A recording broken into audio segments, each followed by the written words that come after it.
ভারতের জনগণের কাছে আমাদের আবেদন শিরোনামে বিবৃতি দিয়েছেন দেশের ১৪৫ জন বিশিষ্ট নাগরিক। শুক্রবার গণমাধ্যমে পাঠানো বিবৃতিতে ভারতের জনগণের উদ্দেশ্যে তাঁরা বলেন, সাধারণ জনগণের জীবনের সংকট বিচার করলে দুই দেশের মধ্যে মূলত কোনো পার্থক্য নেই।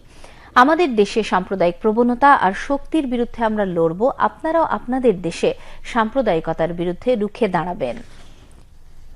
বিগত আওয়ামী লীগ সরকারের আমলে সারা বাংলাদেশে হিন্দুদের বাড়িঘরে হামলা, জমি দখল, মন্দির ভাঙচুর ও হতাহতের ঘটনা ঘটেছে বলে বিবৃতিতে উল্লেখ করা হয়।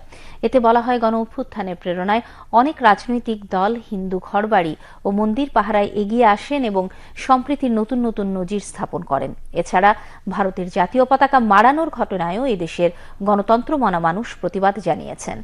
কিন্তু ভারতের অনেকগুলো সংবাদ মাধ্যম বাংলাদেশ সম্পর্কে আসল তথ্য প্রচার করেনি, এখনো করছে না।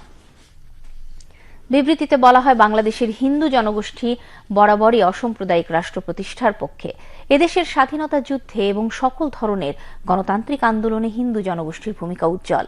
জুলাই আগস্ট গণ অভ্যুত্থানেও হিন্দু জনসাধারণের অনেকেই লড়াইয়ে সামিল হয়েছেন, প্রাণ দিয়েছেন।